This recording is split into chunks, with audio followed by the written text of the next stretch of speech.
What could drive a husband to massacre his entire family? Anthony Todt's chilling story is one that will haunt you long after it's over. A tale of betrayal, rage, and unimaginable horror. It begs the question, how far can darkness push a man before there's no turning back? Stay with us as we uncover the truth behind the brutal crime that shocked the world. The house sat still at the edge of the cul-de-sac. Its shutters were faded, a pale reminder of better days. Even the wind seemed reluctant to touch the place, skimming past it with an uneasy whistle. Inside, the air was heavy, stagnant. Anthony Todt stood in the kitchen, his fingers trembling as they gripped a glass of water. The cold of the glass pressed into his skin, yet he didn't feel it. He stared out the window. The lawn was overgrown, wild blades reaching skyward. It had been Maria's pride once, always trimmed and pristine. Now it mocked him with its disarray. His breathing quickened. The faint hum of the refrigerator filled the silence, steady and indifferent. His mind raced, scenes flashing, Maria laughing, the children playing, sunlight spilling into the living room. His hand clenched, the glass cracking in his grip. A sharp pain brought him back. Blood pooled in his palm, red against the broken shards. The sound of footsteps echoed down the hall, small and deliberate. "Anthony?" Maria's voice called, soft but curious. His head jerked toward the sound, his face tight, with a fleeting grimace. He wiped his hand on a dish towel, the stain blooming like a red flower. "I'm here," he muttered, his voice strained, barely audible. Maria appeared, her silhouette outlined by the dim hallway light. She wore her usual warm smile, though her eyes held a flicker of concern. "Are you okay?" she asked, stepping closer. The words hung in the air, heavy, like a question with an answer she didn't want to hear. Anthony's gaze dropped to the floor. His heartbeat drummed in his ears, louder than her soft, worried tone. The knife on the counter caught the light, its edge glinting like a cruel invitation. He closed his eyes. The walls seemed to close in, the room shrinking, suffocating. Memories swirled, jumbled, distorted. Her voice came again, closer this time. "Anthony? What's wrong?" He looked up at her. Tears blurred his vision, distorting her face into something unfamiliar. Something fragile. Something breakable. Anthony took a step back, his heel catching the edge of the rug. The motion startled Maria, her head tilting as if she could read the chaos in his mind. "I'm fine," he choked out, but his voice betrayed him, cracked, uneven, unconvincing. Maria frowned, her brow knitting together. "You're not," she whispered, her tone gentle but firm. The silence between them was sharp, like a taut string ready to snap. The dim kitchen light flickered, casting shadows that danced across the walls. Anthony's eyes darted to the knife again. It gleamed with cruel intent, as if it too knew the weight of the moment. The air between them thickened, heavy with unspoken words. Maria stepped closer, her hand outstretched, fingers trembling slightly. "Please talk to me," she said, her voice softer now, pleading. Anthony's chest tightened. A war raged within him, a storm of guilt, fear, and something darker. Her fingers grazed his arm, a light touch that felt like fire on his skin. The sound of laughter echoed faintly from upstairs. The children, innocent, oblivious. Their joy felt like a dagger in his chest, a reminder of everything he was about to shatter. "Anthony, please," Maria repeated, her voice cracking this time. Her tears welled up, glistening in the faint light. He turned his head slightly, avoiding her gaze, his jaw clenching so hard it ached. The knife's reflection shimmered on the counter, catching his peripheral vision like a taunt. A single tear slid down his cheek, unbidden, unwanted. Maria noticed. She reached up to touch his face, her thumb brushing the tear away. "Whatever it is, we'll fix it," she said, her voice breaking. The words were too much. Too kind. Too hopeful. His breathing hitched. The world seemed to slow, the hum of the refrigerator fading to nothing. All he could hear was the sound of his own heartbeat, a deafening drum in his ears. The knife was in his hand before he realized he had moved. Cold steel met his palm, grounding him in a way that felt both surreal and terrifying. Maria froze, her eyes wide, her breath caught in her throat. "Anthony," she whispered, her voice trembling now, the earlier strength gone. His grip tightened. The room blurred, the edges of reality warping as the storm inside him consumed everything. A single thought pierced the chaos. This was the only way. Maria took a step back, her hands trembling as they raised in a defensive gesture. "Please," she whispered, her voice cracking like fragile glass. Anthony's breath came in shallow gasps. The knife felt heavier now, its weight anchoring him in this unbearable moment. His knuckles whitened as his grip tightened further. He didn't want this, not really, but the storm inside him roared louder, drowning out reason, drowning out love. "Anthony, think about the kids," Maria pleaded, her voice raw, desperate. Her words sliced through him, sharper than any blade. His vision blurred, not from tears but from something darker, deeper, a void swallowing him whole. The laughter from upstairs came again, light and innocent. It hit him like a thunderclap, reverberating through his chest. He flinched, the sound too pure, too good for this moment. Maria saw the flicker of hesitation in his eyes. She seized it, stepping closer, her hands still raised, her movements slow and deliberate. "We can fix this," she said, her tone softer now, a fragile thread of hope woven into her words. Her eyes searched his face, looking for the man she knew, the man she loved. Anthony's lips parted, but no words came. His body trembled as if caught in an unseen struggle, torn between the abyss and the life he once cherished. Maria reached out again, her fingers brushing his arm. The warmth of her touch jolted him, pulling him momentarily back to the surface. But the storm surged again, relentless and unforgiving. A flash of movement caught his eye. Maria stepped back, her hand reaching behind her, fumbling for her phone on the counter. The air between them crackled with tension, an invisible wire stretched to its breaking point. "Don't," Anthony croaked, his voice barely audible but laced with warning. Maria froze, her hand hovering over the phone, her eyes locked onto his. "I have to," she said, her voice steady despite the tremor in her body. For a moment, time seemed to stop. The faint hum of the refrigerator returned, an eerie backdrop to their standoff. Then, like a snap, everything moved too fast. Maria lunged for the phone. Anthony reacted, without thinking. The knife arced through the air, a glint of silver cutting through the dim light. A sharp gasp filled the room, echoing like a hollow cry. Maria staggered, her hand clutching her side, blood seeping through her fingers. Her eyes widened, a mix of shock and betrayal frozen on her face. She fell to her knees, the phone slipping from her grasp and clattering to the floor. The children's laughter upstairs stopped abruptly, replaced by an eerie silence. Anthony stood motionless, the knife still in his hand, his chest heaving as the reality of what he'd done sank in. The storm inside him went quiet, leaving only a deafening stillness. And then, faintly, the sound of tiny footsteps descending the stairs. The footsteps grew louder, hesitant but steady. Anthony's had snapped toward the staircase, his breath caught in his throat. "Daddy," a small voice called, trembling with uncertainty. It was Zoe, the youngest. Her tiny frame appeared at the bottom of the stairs, clutching a stuffed rabbit against her chest.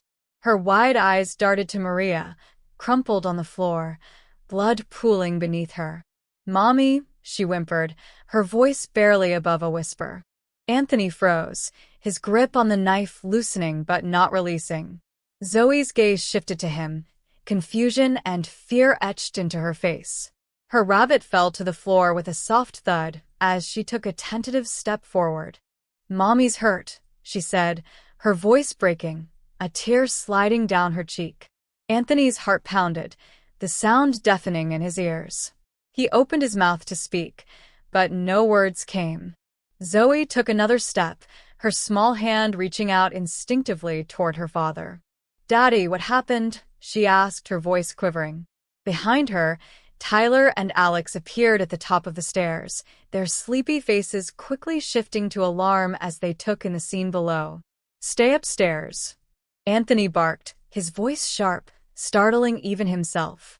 The boys froze, their eyes wide with fear.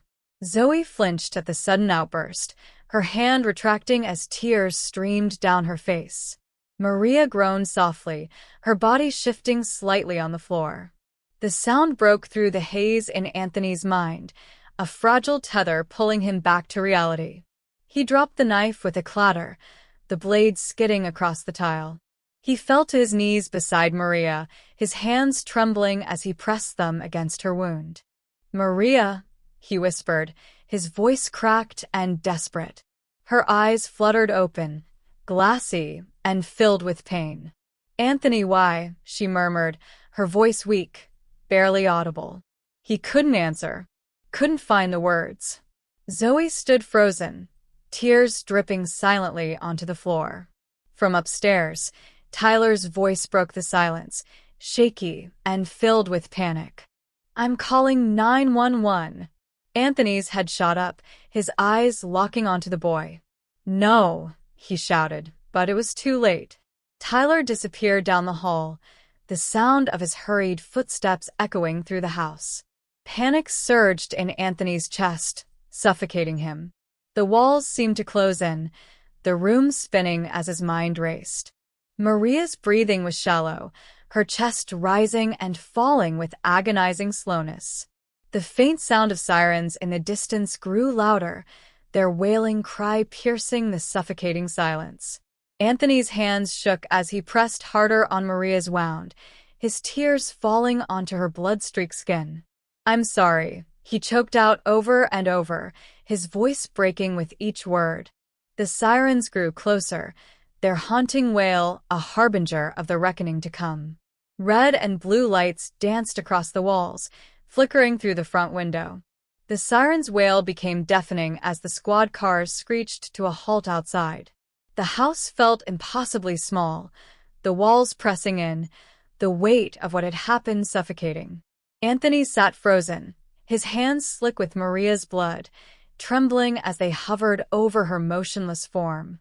Zoe clung to the corner of the kitchen table, her sobs muffled behind her tiny hands. From upstairs, Tyler and Alex peeked around the banister, their pale faces etched with terror. "Anthony, Todt, come out with your hands up." The booming voice of an officer shattered the suffocating silence. It echoed through the house, its authority cutting through Anthony's haze. He didn't move. Couldn't move. His mind was a storm of noise and static, fragments of memories colliding with the horrific present. Maria's faint breathing slowed, each rasp weaker than the last. "Daddy," Zoe whimpered, her small voice piercing through the chaos in his head. He turned toward her, his face streaked with tears, his expression hollow. "It's okay, Zoe," he whispered, his voice shaking. But the words were a lie. Nothing was okay. The front door burst open with a crash, and heavy footsteps thundered inside. Hands in the air. "Now." Several officers poured into the kitchen, weapons drawn, their faces steely and unflinching. Anthony raised his bloodied hand slowly, his movements sluggish, as if his body weighed 1,000 pounds. One officer approached Maria, dropping to his knees to assess her.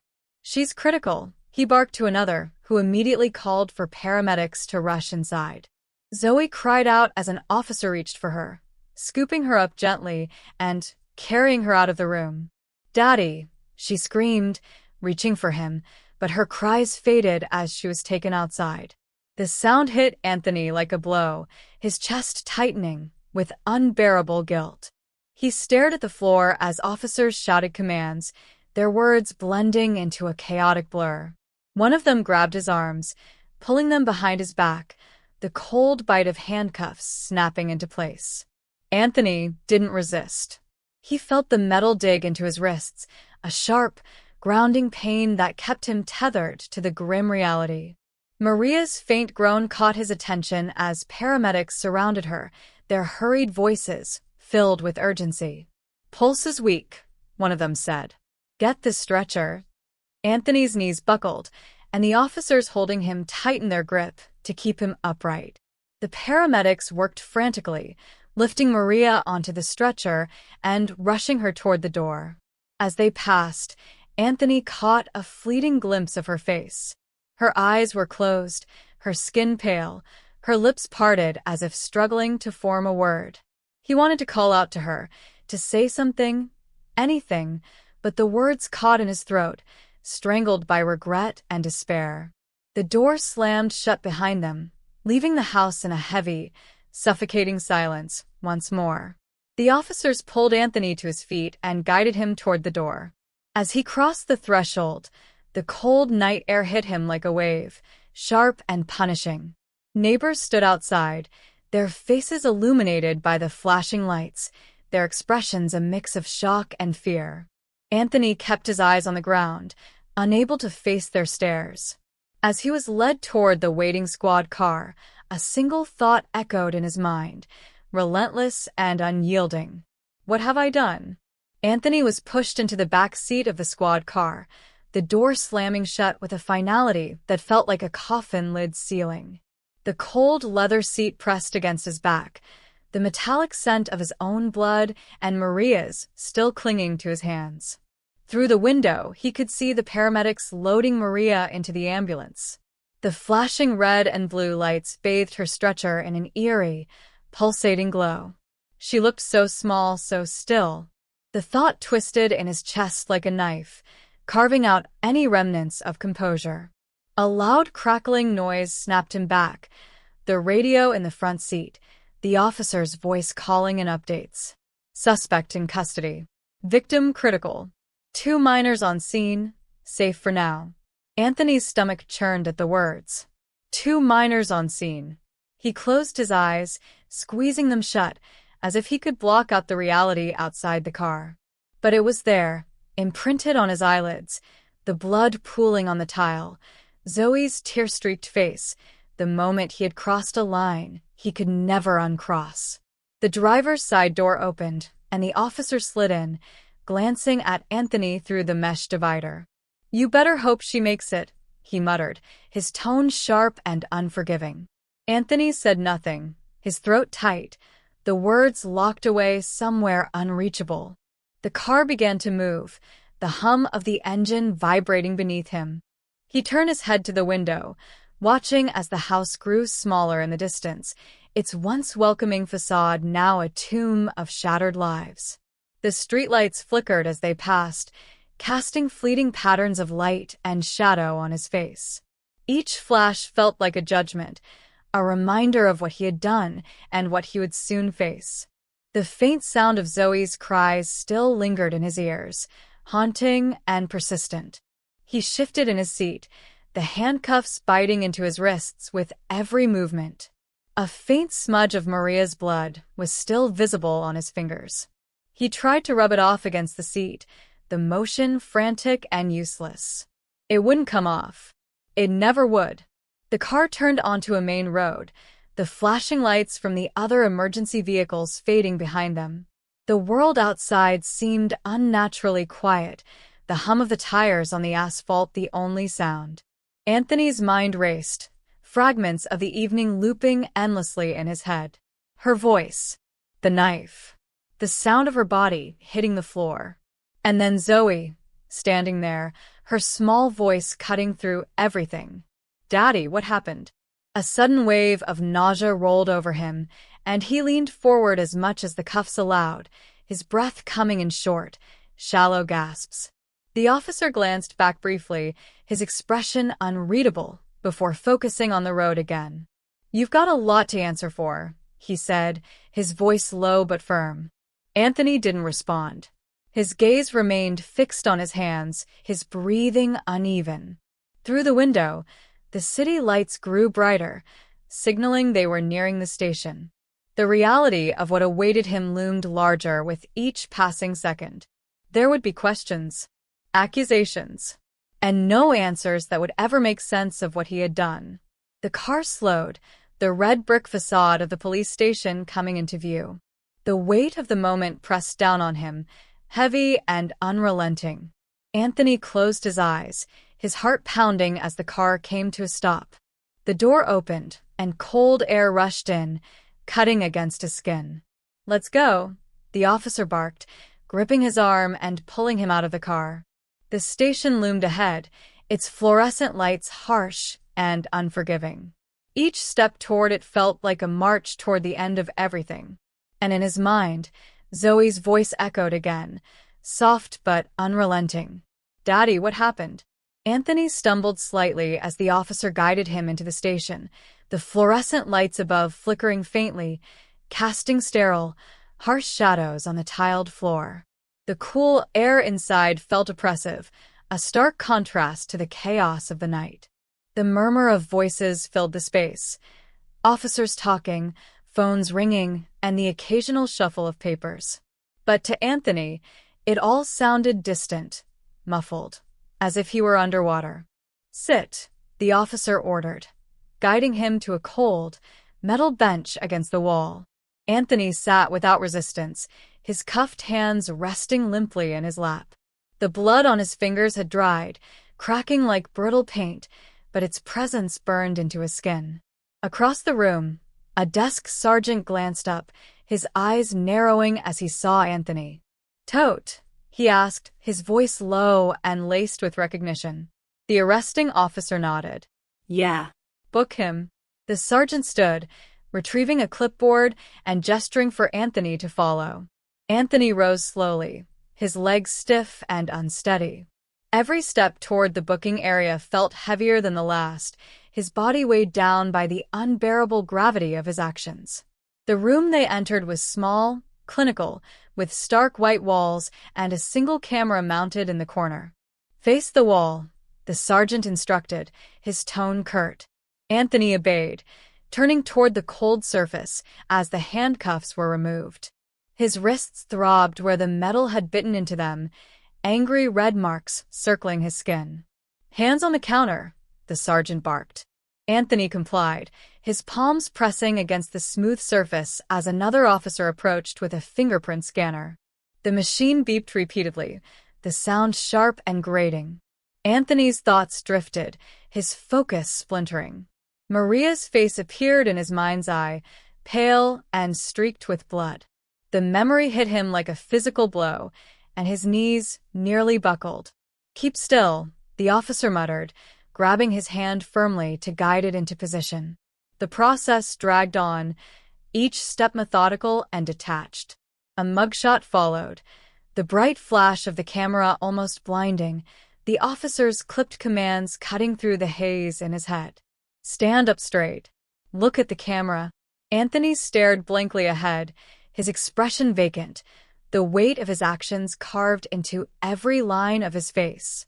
Once finished, they led him down a narrow hallway, the air growing colder with each step. The holding cells came into view, a row of steel doors with small, grated windows. The sound of murmured voices and the occasional clink of metal echoed through the space. The officer guiding him opened one of the doors, motioning for Anthony to step inside. The cell was small and bare, just a metal bench bolted to the wall and a thin mattress that looked older than him.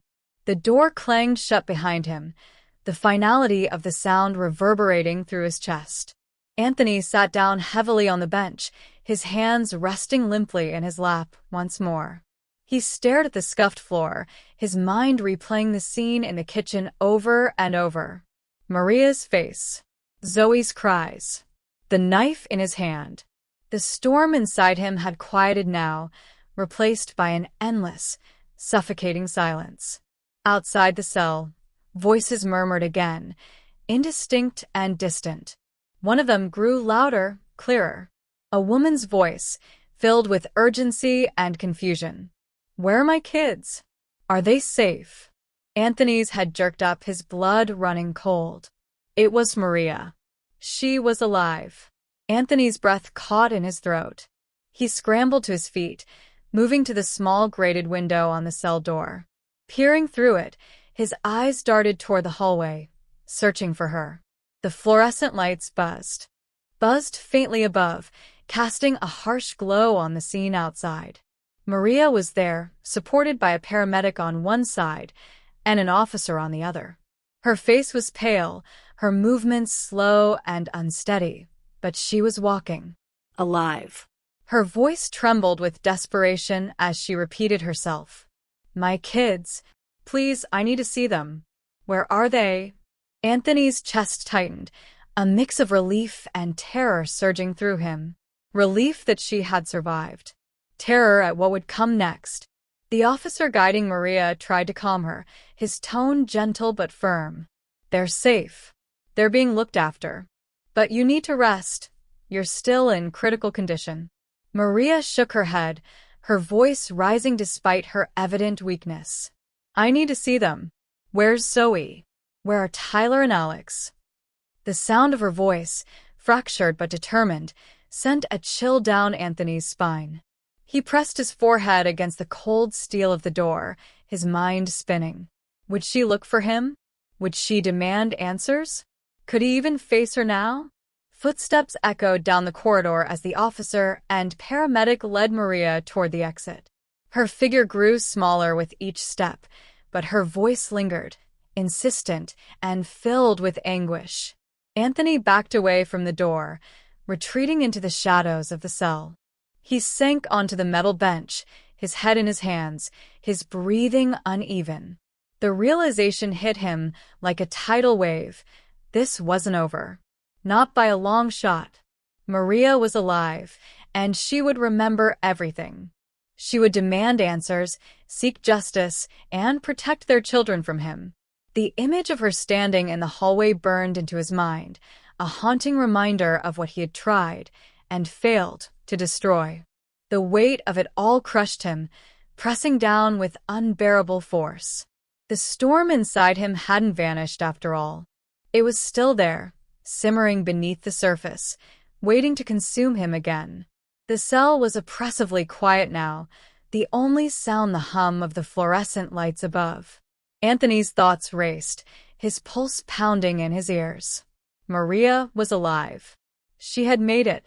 But what did that mean for him? The door to the cell creaked open, and a guard stepped in, his eyes hard as they met Anthony's. Get up, the guard said, his voice cold and mechanical. Anthony stood without a word, his legs shaky beneath him, the weight of everything pressing down. He was led out of the cell, the sound of his shoes scraping against the concrete floor marking each step toward the unknown. Every movement felt sluggish, as though his body was unwilling to cooperate with the gravity of what was happening.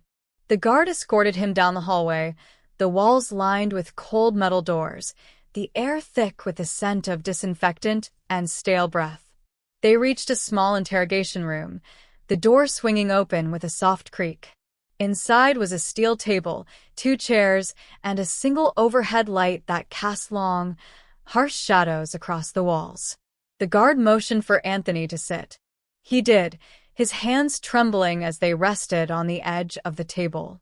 The door clicked shut behind him, and he was left in the quiet, waiting. Moments later, 2 detectives entered. One was a tall man with graying hair, his face etched with years of experience. The other, younger, with sharp eyes and a no-nonsense demeanor. The older detective spoke first. Anthony Todt, you're being charged with multiple counts of murder. Anthony's heart skipped a beat, his chest tightening at the weight of the words. Do you understand the charges? The younger detective asked, his gaze piercing through Anthony. He nodded, though his throat felt dry, his voice a mere rasp. I understand. The older detective pulled out a file and flipped it open, his eyes scanning the papers inside. The victims, your wife, Maria, and your 3 children, were found in your home. The evidence points to you, Anthony. You were the last person seen with them. Anthony's stomach churned as the words sank in. Maria and the children. The faces, the voices, the lives he had destroyed. The memories came rushing back. The storm inside him, the knife, Maria's pleading eyes, Zoe's cries. It had all led to this. He wanted to speak, to explain, to somehow take back the unimaginable horror he had unleashed. But the words wouldn't come. The younger detective leaned forward, his voice low and intense. We have a lot of evidence, Todt. We've got your fingerprints, your DNA, the blood on your hands. Your neighbors heard your wife screaming. And the kids, they won't be able to forget what happened. We've got a solid case. Now, you need to tell us why. Anthony's mind spun, but he couldn't find the answer. Why? How could he explain the dark, twisted force that had taken over him? How could he ever make them understand the storm inside him, the rage and despair that had consumed every ounce of reason? I don't know, he whispered, his voice barely audible, cracking under the weight of his own guilt. The older detective exchanged a glance with his partner before sitting down across from Anthony. You need to tell us everything, Todt. You need to be honest. Anthony's hands clenched into fists, his nails biting into his palms. His breath came in shallow gasps, and for the first time since the night had begun, he felt a spark of something, a desire to unburden himself. But as the weight of his actions crashed down on him, he realized that no explanation, no confession, would ever be enough. Nothing could undo what he had done. The storm was over, but the damage it had left behind would haunt him forever. The silence in the room stretched on, thick and suffocating. Anthony's heart hammered in his chest, the sound deafening in his ears. He was lost in the weight of his own thoughts, the questions and accusations swirling around him, but none of it mattered now. None of it would change what had already been done. The detectives waited, their eyes fixed on him, their patience slowly wearing thin. Anthony felt a cold sweat forming on the back of his neck, his hands still trembling on the table. He began, his voice cracking under the pressure. I don't know what happened. It just happened. The younger detective's eyes narrowed, the skepticism clear on his face. Just happened? You're telling me you didn't plan this? Anthony's breath hitched. The thought of planning, of consciously deciding to destroy his family, made his stomach turn. No, he whispered. I didn't plan it. It was the rage. The anger.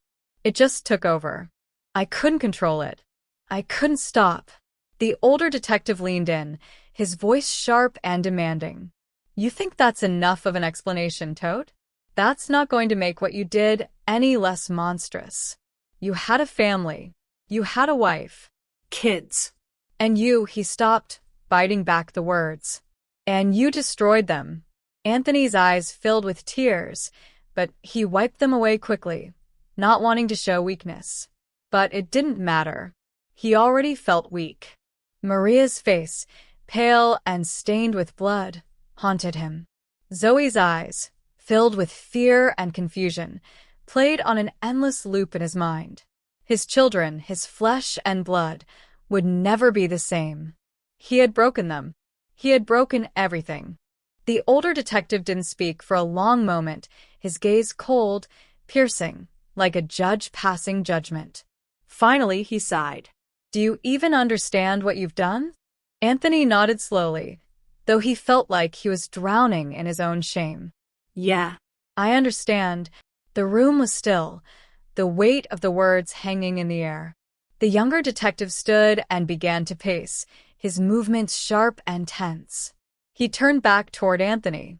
We'll be getting the details from the paramedics about Maria's condition, but let's be clear here. You're going to prison for the rest of your life. You know that, right? Anthony nodded again, the tears welling up in his eyes once more. I didn't want this. I didn't want any of it, he murmured, the words barely escaping. But the detectives didn't respond. There was nothing they could say to change what had happened. Nothing anyone could say would bring back what he had destroyed.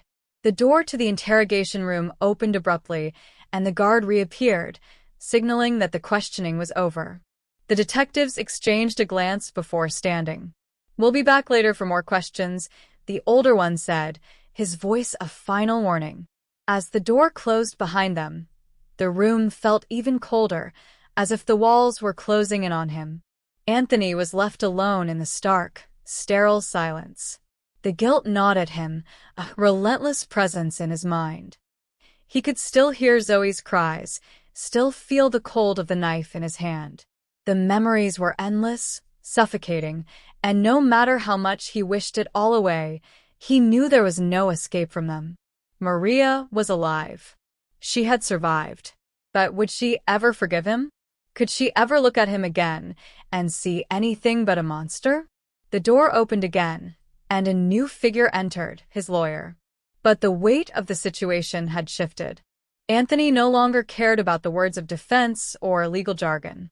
The reality of his actions was inescapable. There was no lawyer who could change what he had done. No words that could bring his family back. The storm inside him had calmed, but the wreckage was irreversible. The lawyer stepped into the room with a brisk, professional air, glancing briefly at the guard before sitting across from Anthony. He opened a folder, flipping through the papers with methodical precision. "I'm here to represent you," the lawyer said, his voice businesslike, almost detached. Anthony didn't respond. He was lost in the haze of his own thoughts, unable to focus on anything beyond the crushing weight in his chest. Maria. Zoe. The blood. The broken pieces of everything he had destroyed. The lawyer paused, looking at him for a long moment. "Mr. Todt, I need you to talk to me. We need to figure out the strategy here. You're facing a lot of charges, and the evidence against you is strong." Anthony's gaze drifted to the window, the thin sliver of daylight creeping in through the blinds. He could see the faintest hint of morning light, but it felt like it was a world away. In this small room, time felt frozen. His eyes were glazed, but he forced himself to focus on the lawyer. I don't think I can do this," he whispered, his voice barely audible. The lawyer looked at him, his expression softening just a fraction. "Listen, you're in shock. I understand that. But we have to be smart about this. I can help you, but you have to talk to me. Tell me everything." Anthony shook his head slowly, the words catching in his throat. "You don't understand," he murmured, his voice trembling. "I can't fix this. I've already destroyed everything. I've destroyed them." The lawyer's face tightened, but he didn't push. He waited, his gaze steady but kind. Anthony looked down at his hands, the memories crashing over him again. The flash of the knife. The look in Maria's eyes as she collapsed. Zoe's terrified face. The tears welled up again, and Anthony squeezed his eyes shut, as if by doing so, he could erase it all. "I didn't want this," he whispered, the words barely coming out. "But it happened. I didn't want to hurt them. I didn't want to destroy my family. But I did. His voice faltered, choked with guilt. The lawyer sat in silence for a long moment. Anthony's words hung in the air, unanswered. Finally, the lawyer spoke again, but this time, his voice had shifted, less professional, more understanding. "I'm not here to judge you, Anthony. I'm here to help you navigate what's coming next. But you have to be honest. The truth might not set you free, but it might give you some kind of peace." Anthony's hands were shaking, his heart pounding in his chest. He could feel the storm rising again, but this time it was different. This time, there was no turning back. I can't fix this," he whispered again, his voice barely audible. "I can't undo what I've done." The lawyer nodded, his expression serious. "You're right," he said softly. "You can't undo it, but you can still face it. And that's where we start." The weight of the words sank in, and for the first time since the arrest, Anthony realized the full magnitude of his situation. He was a man caught between two worlds, the one he had destroyed and the one he would never be able to return to. The storm inside him had calmed, but the wreckage was too vast, too permanent. The truth was now his only path forward, and it was a truth he couldn't escape. Days passed in the cold, sterile confines of the holding cell. Anthony's world was reduced to the routine of meals, interrogations, and the constant, gnawing presence of his guilt. He barely slept, each moment plagued by the images of his family's final moments. The events replayed in his mind like a sickening loop. No matter how much he tried to shut them out, they would always return. Maria's bloodied face, Zoe's pleading eyes, and the silence that followed. His lawyer had continued to visit, offering advice, but it felt like mere formality. There was nothing to defend, nothing to explain. He had destroyed his family. There were no words that could undo that.